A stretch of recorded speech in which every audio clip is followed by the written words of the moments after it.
14 जुलै रोजी स्वराज्य संघटना, ज्या संघटनेचे अध्यक्ष छत्रपती संभाजीराजे आहे, त्या संघटनेकडनं विशाळगडावरील अतिक्रमण हटवण्याकरता मोहीम हाती घेतली आणि चलो विशाळगड अशी हाक देण्यात आली आणि असंख्य तरुण विशाळगडाच्या दिशेने निघाले आणि त्या संपूर्ण घटनेमध्ये विशाळगडाच्या पायथ्याशी असलेल्या गाजापूर या गावामध्ये संपूर्ण दंगल सदृश्य परिस्थिती निर्माण झालेली होती। या सगळ्या संदर्भातून आता संपूर्ण राज्यामध्ये प्रश्न निर्माण झालाय की दंगल कुणी घडवून आणलेली आहे। विरोधक या सगळ्या संदर्भात प्रश्न उठवतात की कोल्हापुरातलं एक संपूर्ण शिवशाहू फुले आंबेडकरांचं पुरोगामित्व विचार जे आहे ते संपवण्याचं काम जे आहे ते केलं जातंय। या सगळ्या संदर्भात बोलण्याकरता आपल्या सोबत अंकुश कदम आहेत, जे स्वराज्य संघटनेचे स्वतः उपाध्यक्ष आहेत आणि तुम्ही स्वतः त्या दिवशी विशाळगडावरती उपस्थित होता। तुम्ही छत्रपती संभाजी महाराज यांच्यासोबत विशाळगडावरील अतिक्रमण काढायला गेलेला, परंतु घटना काय नक्की घडली की तुम्ही अतिक्रमण काढायला गेला आणि गाजापूर जे गाव आहे विशाळगडाच्या 3 किलोमीटर अगोदर पायथ्याशी, त्या गावामध्ये दंगल सदृश्य परिस्थिती निर्माण झाली। या ठिकाणी जो नॅरेटिव्ह सेट केला जातोय की त्या ठिकाणी दंगल घडवण्याचा प्रयत्न झाला, परंतु याच्या पाठीमागची पार्श्वभूमी पाहणं गरजेचं आहे। एखादी घटना घडल्यानंतर त्याच्याकडे त्याच दृष्टिकोनातून बघणं हा फार महत्त्वाचा चुकीचा नॅरेटिव्ह सेट केला जातोय। ज्या पद्धतीनं छत्रपती संभाजीराजे हे गेले 10 वर्ष म्हणजे 1 दशक झालं गड किल्ल्यांचं संवर्धन करत आहेत। गड किल्ल्यांच्या संवर्धनासाठी रायगड सारखं रोल मॉडेल असा पोर्ट तयार केलेला आहे त्यांनी। तिथं असंख्य हजारो, आज जवळजवळ प्रत्येक दिवसाला 25,000 पर्यटक तिथं जातात, छत्रपती शिवरायांना नमन करण्यासाठी जातात आणि अशा पद्धतीनं विशाळगडासाठी स्वतः संभाजीराजे हे गेल्या 2.5 वर्षापासून प्रशासनाशी पाठपुरावा करत आहेत की तिथे जे एक प्रकारे असा नॅरेटिव्ह सेट केला जातो की तिथं कोर्टाचा स्टे असून सुद्धा त्या ठिकाणी अतिक्रमण उठवण्याचा प्रयत्न केला जातोय, परंतु त्या ठिकाणी जवळजवळ 158 अतिक्रमण आहेत आणि त्यातले फक्त 5 ते 6 लोक हे कोर्टात गेलेले आहेत। उर्वरित सगळे अतिक्रमण आहेत हे अतिक्रमणच आहेत आणि त्याच्यामध्ये इथं जातीय समीकरण कोण आणत असेल तर कोल्हापूरचे हसन मुश्रीफ असतील, सतेज पाटील असतील, तिथले खासदार असतील, हे सगळेजण एक काँग्रेस विचारसरणीच्या असल्यामुळं तिथं मुस्लिमांचं लालून पांजून करण्यासाठी हा सगळा नॅरेटिव्ह सेट केला जातोय। मुळात याच्यामध्ये जे गाजापूर असेल किंवा इतर सगळ्या ठिकाणची लोक असतील, याच लोकांचं वरती अतिक्रमण आहे। असीम भटकळ म्हणून जो अतिरेकी तिथे राहतो, ज्या छत्रपती शिवरायांच्या हिंदवी स्वराज्याचं प्रतीक मानणाऱ्या विशाळगडावरती देशाला संपवणाऱ्या अतिरेकी तिथे राहतात, त्यांचं पालन पोषण कोणी केलं? ज्यावेळी यासीन भटकळची बातमी आली त्यावेळी हसन मुश्रीफ असू द्या, आज मला वाटतं अजितदादा पण तिकडे गेलेत। अहो, ह्या मुसलमानांचं लालून पांजून करण्यासाठी तुम्ही किती खालच्या तळाला जाणार? ही मतं मिळवण्यासाठी तुम्ही किती खालच्या तळाला जाणार? परंतु तुम्ही म्हणताय लांगुल चालन जे आहे ते यांच्याकडनं केलं जात आहे, परंतु गावामध्ये तोडफोड झाली, ज्या गावाचा काही संबंध नव्हता। गाजापूर गाव जे तुम्ही स्वतः तिथं गेलेलात होता, तिकडच्या मशिदीवरती उभा राहून तिथं तोडफोड झालेली आहे। मग याची जबाबदारी कोण घेणार? तुमची संघटना ह्या सगळ्या तोडफोडीची, गावामध्ये झालेल्या सगळ्या दुर्घटनेची सगळी जबाबदारी घेणार आहे का? नक्कीच तुम्ही या ठिकाणी लक्षात घ्या की ते गाजापूर हे गाव आणि ह्या गावकऱ्यांचंच वरती अतिक्रमण आहे। शिवभक्तांच्या भावना ह्या अतिशय प्रचंड उद्रेक होता। अतिरेक कोल्हापूर सारख्या पुरोगामी जे शहर म्हणून आपण ओळखलं जातो, त्या शहरामध्ये पुरोगामितेच्या नावाखाली जे असे बॉम्ब बनवण्याचे तिथं कारखाने उभारले गेलेत, हे ATSने त्याच्यावरती धाड टाकलेली आहे आणि हा उद्रेक होता की आमच्या शिवाजी महाराजांच्या किल्ल्यावरती अशा पद्धतीनं चुकीचं काम केलं जातंय। हा शिवभक्तांचा उद्रेक होता, ती मॉब सायकोलॉजी होती, असं कोण करायला सांगू शकत नाही, पण हे का झालं याचं संशोधन करणं गरजेचं आहे ना। आजपर्यंत एवढ्या मोठ्या प्रमाणात किल्ल्यावरती अतिक्रमण होतं, तुम्ही हेच नाहीये, तुम्ही बघा तिथं चंदनवंदन हा साताऱ्यातला किल्ला आहे, इथं पुण्यामधले किल्ले आहेत, इथे आपल्या पन्हाळ्यामध्ये बघा, आणि तिथं फक्त मुस्लिमांचीच घरं नव्हती, तिथं अतिक्रमण हे हिंदूंचंही अतिक्रमण होतं। मग हिंदूंच्या बाबतीत म्हणजे हे जाणीवपूर्वक पहिलं अतिक्रमण सरकारनं कोणी काढलं असेल ते स्टेज बाय करतात, पण त्या स्टेजला पहिली 2 अतिक्रमणं होती ती हिंदूंची होती। मग आपण कसं म्हणता हिंदू आणि मुस्लिम? त्यामुळे अतिक्रमण हे अतिक्रमण आहे. गड किल्ले संवर्धनासाठी कुठल्याही थराला जाण्याची आमच्या शिवभक्तांची तयारी आहे. तुम्ही म्हणताय गड किल्ले संवर्धनासाठी आम्ही ही मोहीम हाती घेतली आहे, परंतु जे तोडफोड करत होते ते शिवभक्त होते का? नक्कीच तिथं आलेला प्रत्येक हा शिवभक्तच होता. आणि शिवभक्तांच्या भावना का उद्रेक झाला हे आज जे राजकारण करू पाहतायत, तिथं समता रॅली वगैरे जे काय काढतायत, त्या समता रॅलीवाल्यांनी ज्यावेळी सद्भावना रॅली जी आहे त्यावेळी तिथं आसिम भटकन सारखा अतिरेकी येऊन राहिला, त्यावेळी त्यांनी तिथं जाऊन कुठंतरी अशा प्रकारच्या चौकशी वगैरे करणं गरजेचं होतं ना. आणि हसन मुश्रीफ यांना आम्हाला अगदी जाहीरपणे सांगायचंय, तुम्ही एवढ्यावरच थांबा. तुमचे कनेक्शन कुठपर्यंत आहेत हे आम्हाला माहिती आहे. महाराष्ट्राच्या जनतेला तोंड दाखवू शकत नाही एवढी तुमची अतिरेक्यांशी संबंध आहेत. हे आम्ही गौप्यस्फोट करतो तुम्हाला सांगतो. आणि ते जर का उघडकीस आणलं तर तुम्हाला रस्त्यावरती फिरता येणार नाही अशी परिस्थिती होईल. परंतु मग छत्रपतींचे तुम्ही वारसदार म्हणता, तुम्ही स्वतःला शिवभक्त म्हणता. छत्रपती शिवाजी महाराजांनी आपल्या संपूर्ण तळहातीमध्ये संपूर्ण कधी दुसऱ्या धर्मियांच्या संपूर्ण मंदिरावरती किंवा मशिदीवरती हल्ले वगैरे केलेले नव्हते. अशा पद्धतीचा हल्ला शिवभक्तांकडनं होतोय. नक्कीच या ठिकाणी आम्ही जात म्हणून कोणालाही पाहिलं नव्हतं. आणि तिथं आलेल्या स्वराज्य संघटना असू द्या, शिवाजी महाराजांचे शिवभक्त आलेल्या असू द्या, यांनी कोणालाही जात भक्त वगैरे, तिथं पहिलं खाली जी तोडफोड झालेली होती ज्या शिवभक्तांनी केले असेल त्याच्यामध्ये कित्येक मराठा समाजाचे दुकानं होते, कित्येक हिंदू समाजाचे दुकानं होते. मग असं नव्हतं की त्याच्यामध्ये अतिक्रमण आहे. आता याचं राजकारण कोण करू पाहतंय? ज्यांना मुस्लिम मतांची गरज आहे. तो अतिक्रमण विशाळगडावरती होतं. विशाळगडावरती जाऊन तोडफोड झाली पाहिजे होती. त्या पाप बिचारे जे लोक होती गाजापूर गावातली, त्या लोकांचा याच्या अतिक्रमणाशी काही तीळ मात्र संबंध नव्हता. आता हा चुकीचा नरेटिव्ह बघा कसा सेट केला जातोय. ज्यावेळी आम्ही तिकडे जात असत होतो त्यावेळी त्या गावामध्ये कोणालाही मारहाण झाली नाहीये.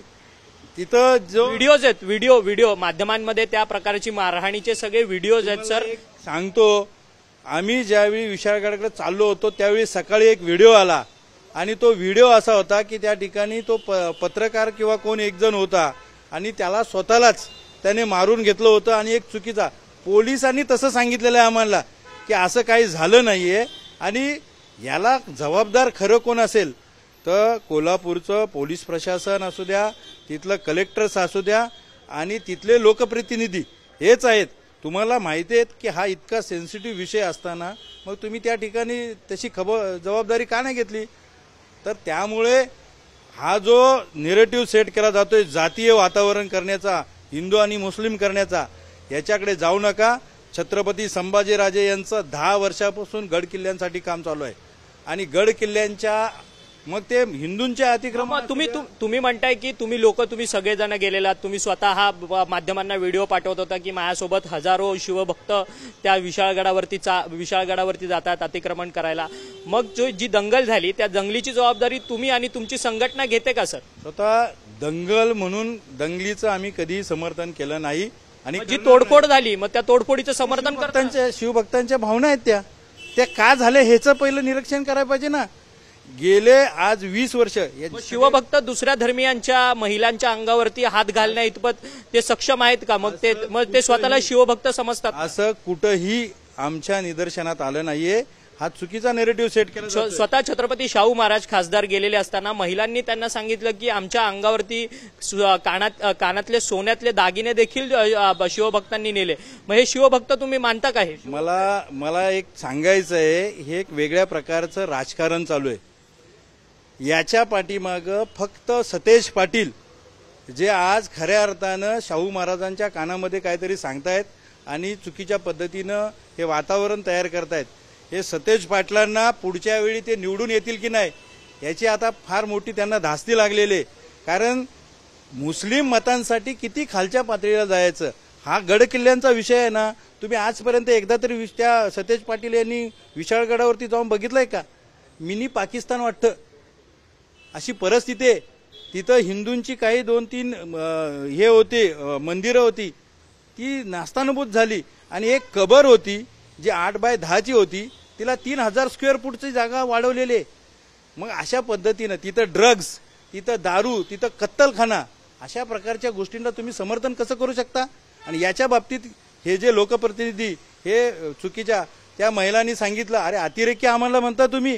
हो, आम्ही जर का शिवरायांचे गड किल्ले वाचवण्यासाठी अशा पद्धतीने करत असतील तर आम्हाला तुम्ही अतिरेकी म्हणा, काही म्हणा, छत्रपती शिवरायांची जिवंत स्मारक आम्ही राखण्यासाठी जीवाचं रान करणार आम्ही. परंतु छत्रपती शाहू महाराजांचा वारसा असलेले छत्रपती संभाजी महाराज हेच खरे त्यांचे रक्ताचे वंशज आहेत का, असा देखील प्रश्न निर्माण केला जातो. कारण की शाहू महाराजांनी पुरोगामित्वाची बीजं जी आहेत ती संपूर्ण कोल्हापुरात रोवली. सर्व धर्मीयांना ते सोबत घेऊन चालायचे, त्यांच्यासाठी काम करायचे, आणि तेच छत्रपती संभाजी महाराज मात्र दोन धर्मांमध्ये तेढ निर्माण करतात. या ठिकाणी तुम्हाला अगदी आवर्जून सांगतो, छत्रपती राजर्षी शाहू महाराज यांनी वक्फ बोर्ड म्हणजे मुस्लिम बोर्डाला तिथल्या विद्यार्थ्यांना शिकण्यासाठी जमीन दिली. म्हणजे त्याचा अध्यक्ष कोण होतं? तर स्वतः छत्रपती शाहू महाराज होते. आणि मुस्लिम मुलांना एक चांगलं शिक्षण भेटावं यासाठी याची स्थापना केली.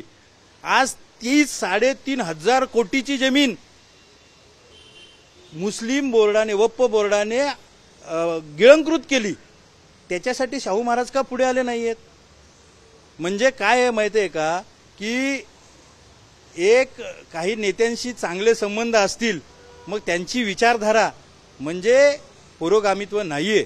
पुरोगामित्व म्हणजे फक्त मुस्लिमांचं लालन पालन करणं हे पुरोगामित्व नाहीये. पुरोगामित्व म्हणजे छत्रपतींच्या विचारानं चाललं पाहिजे. कुठल्याही जातीला, कुठल्याही धर्माला कुठेही द्वेष न देता एक राजा म्हणून बघितलं पाहिजे, हे पुरोगामित्व आहे. परंतु विरोधक आता म्हणतात की या सगळ्या संदर्भातली उच्चस्तरीय चौकशी केली पाहिजे. खरं तर दंगल म्हणजे जी दुर्घटना झाली, अर्थात जी तोडफोड झाली, ती वेगळी गोष्ट होती आणि अतिक्रमण एक वेगळी गोष्ट होती. अतिक्रमणाच्या नावाखाली जातीय दंगली पेटवण्याचा कार्यक्रम जो आहे तो सत्ताधाऱ्यांच्या मार्फत केला जातोय असा त्यांचा आरोप आहे. कारण की तुम्ही सत्ताधाऱ्यांच्या अगदी जवळचे असं त्यांचं म्हणणं आहे. एक लक्षात घ्या, तुम्हाला सांगतो की ज्या पद्धतीनं विरोधक हे बोलतायत, ह्या विरोधकांनी 2.5 वर्षापासून किंवा गेल्या 10 वर्षापासून संभाजीराजे गड किल्ल्यांचं काम करतात हे त्यांना दिसलं नाहीये?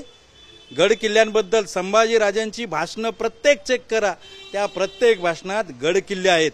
2.5 वर्षापूर्वी विशाळगडावरती स्वतः संभाजीराजे 1.5 वर्षापूर्वी गेले होते, ते दिसलं नाही का? तिथल्या संघटना घेऊन गेले होते. मग त्यावेळी तुमचं सरकार होतं असं म्हणायचं का? आणि हे सगळ्यात जास्ती अतिक्रमणं कोणाच्या काळात झाले असतील तर ही काँग्रेस राष्ट्रवादीच्या काळात झालेले, आणि त्यांना वाचवायचं काम ह्या काँग्रेस राष्ट्रवादीने केलेलं आहे.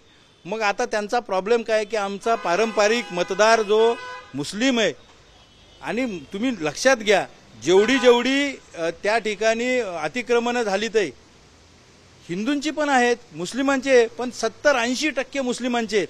आज तुम्ही प्रतापगडची घ्या ना तुम्ही कबर, तो अफजल खान फार मोठा असला तरी असून किती असणार आहे? 15 फुटाचा. तो 5,000 स्क्वेअर फुटाचा कसा काय होतो? याच्या बाबतीत कोण बोलणार नाहीये का? मग ह्या चुकीच्या गोष्टींवरती कोणी आवाज उठवणार नाहीये. त्यामुळे हे तुमचं बेगडी पुरोगामित्व आम्हाला माहिती आहे, तुमचं ह्या मतांसाठी आहे, बाकी कुठलं. परंतु जितेंद्र आव्हाड जे राष्ट्रवादीचे आमदार आहेत ते म्हणतात की खरं तर मनोहर भिडे अर्थात संभाजी भिडे यांच्या संघटनेची जी ती लोक होती त्या लोकांकडनं ही सगळी तोडफोड झालेली आहे. कारण की संभाजी भिडे यांच्या मार्फतच या सगळ्या संदर्भातली विशाळगड मुक्ती मोहीम जी आहे ती सातत्याने राबवली जाणार होती, आणि फक्त तुमच्या संघटनेचा वापर करण्यात आला या सगळ्या संदर्भात, असं त्यांचं म्हणणं आहे. असं कुठेही होणार नाहीये.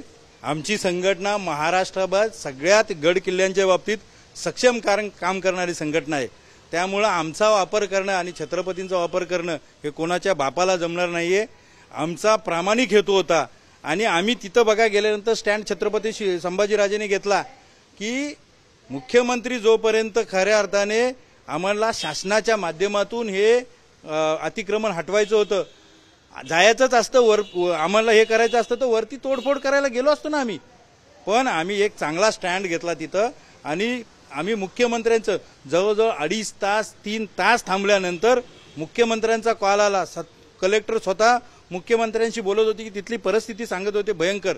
आणि ज्यावेळी मुख्यमंत्र्यांनी निर्णय घेतला त्यावेळी संभाजीराजे आणि संभाजीराजेंबरोबर आलेले 3-4 हजार लोक ही अगदी चांगल्या पद्धतीने तिथून निघून गेले. मग ते मशिदीवरती जी चढली लोक, मग त्यांनी तोडफोड केली, मग त्यांना शिवभक्त म्हणायचं का? मग तुमचा या तोडफोडीला समर्थन आहे का? ही गोष्ट कुणी चिघळवली? बघा, तर या गोष्टीचे पडसाद संपूर्ण महाराष्ट्रभर झाले असते तर तेव्हा काय झालं? या गोष्टीला समर्थन कोणीच करत नाही. स्वतः संभाजीराजेंनी अगदी स्पष्ट सांगितलंय की या गोष्टीचं समर्थन आम्ही करत नाही. पण याचं कारण कोण आहे हे पहिलं शोधलं पाहिजे. हे का घडलं, हे एवढा उद्रेक होईपर्यंत का वाट पाहिली, आणि हे जे तिथले आत्ताचे पालकमंत्री असू द्या, अगोदरचे पालकमंत्री असू द्या, ह्या लोकांनी आजपर्यंत काय केलं तिथं? म्हणजे अतिरेकी, त्या जंगलामध्ये अतिरेक्यांनी बॉम्ब बनवायची कार्यशाळा घेतली आणि तुम्ही निवांत आहे, तुमच्याकडे बातम्या येतात. मग माझ्या जिल्ह्यामध्ये अशा प्रकारच्या कृत्य होत आहेत, त्याच्याकडे कधी जाऊन बघितलं नाही आणि आज चालले सद्भावना रॅली काढायला. त्यामुळं हे राजकारण आहे आणि हे मतांसाठी राजकारण. इम्तियाज जलील जे एमआयएमचे माजी खासदार आहेत ते देखील म्हणतात की आम्ही कोल्हापुरात येऊन त्या सगळ्या संदर्भातली भेट वगैरे घेऊ. तिथे विशाळगडावरची जी तोडफोड झाली आहे गाजापूर गावात. आता मला सांगा, हे राजकारण नाही आहे का? इम्तियाज जलील यांनी अतिक्रमण आहे का नाही याचं पहिलं स्पष्टीकरण द्यावं ना. आणि हे अतिक्रमण एवढे वर्ष तिथं आहेत, त्यासाठी गेला का इम्तियाज जलील? बाबा ह्याच्यातून कुठेतरी हिंदू मुस्लिम आपल्या भावना खराब होतील आणि मग तुम्ही ते अतिक्रमण काढा असं सांगायला कधी गेला का? इम्तियाज जलीलला आमचं सांगणं आहे, जर का तू तिथं राजकारण करण्यासाठी जात असेल तर याद स्वराज्य पक्षाशी आहे, स्वराज्य संघटनेशी आहे. जर का याच्यामध्ये कुठल्याही गड किल्ल्यांच्या मध्ये राजकारण कोण आणत असेल त्याला कुठल्याही प्रकारे स्वराज्य संघटना माफ करणार नाही. तोडीस तोड उत्तर दिलं. अजित पवार सुद्धा आता विशाळगडात गाजापूर येथे गेलेत. खरं तर महत्वाचा मुद्दा झालाय, तुमच्या संघटनेकडनं ही चूक झाली असं तुम्हाला वाटत नाही का? अजिबात चूक नाहीये. गड किल्ल्यांच्या संदर्भात ठोस भूमिका घेतली. ही जर का चूक असेल तर ती आम्हाला मान्य आहे. गड किल्ले हे आमचं सर्वस्व आहे, जिवंत स्मारक आहेत छत्रपती शिवरायांची, आणि त्यांचं रक्षण करणं हे आमचं काम आहे. धन्यवाद, तुम्ही आमच्याशी बातचीत केली. हे होते अंकुश कदम, जे स्वराज्य संघटनेचे उपाध्यक्ष आहेत. त्यांचं म्हणणं आहे की शिवभक्तांनी ही टोकाची भूमिका का घेतली, मशिदीवरती चढून त्यांनी तोडफोड का केली, या सगळ्या संदर्भातली संपूर्ण या सगळ्या संदर्भात जी माहिती आहे ती शासनाने पहिल्यांदा घेतली पाहिजे. खरं तर शिवभक्तांच्या भावना ज्या आहेत त्या तीव्र झालेल्या होत्या आणि तोडफोडीचं आम्ही स्वराज्य संघटना कोणत्याही पद्धतीने समर्थन करत नाही. ते छत्रपती संभाजी राजे सुद्धा या तोडफोडीचं समर्थन करत नाही. धार्मिक जो अँगल आहे तो या सगळ्या तोडफोडीला देऊ नये, कारण की गाजापूर गावात जे राहणारे रहिवासी आहेत त्यांचंच अतिक्रमण विशाळगडाच्या किल्ल्यावरती आहे. त्यामुळे ही गोष्ट समजल्यावरतीच ही संपूर्ण जी तोडफोड जी आहे ती शिवभक्तांकडनं झालेली आहे असा दावा जो आहे तो अंकुश कदम, जे स्वराज्य संघटनेचे स्वतः उपाध्यक्ष आहेत, ते स्वतः 14 तारखेला ज्यावेळेस विशाळगड अतिक्रमण हटाव मोहीम जी करण्यात आली त्या मोहिमेमध्ये ते स्वतः हजारो शिवभक्तांचं नेतृत्व करत होते. त्यांचं तसं म्हणणं आहे, जर गड किल्ले वाचवण्याकरता आम्हाला अशा भूमिका घ्याव्या लागतील तर यापुढे देखील आम्ही अशा भूमिका ज्या आहेत त्या सातत्याने घेत राहू, असं जे ठाम मत आहे ते अंकुश कदम यांनी आपल्याशी बोलताना व्यक्त केलेलं आहे. व्हिडिओ जर्नलिस्ट गणेश मोरेसह अक्षय मंकणी, TV9 मराठी, मुंबई.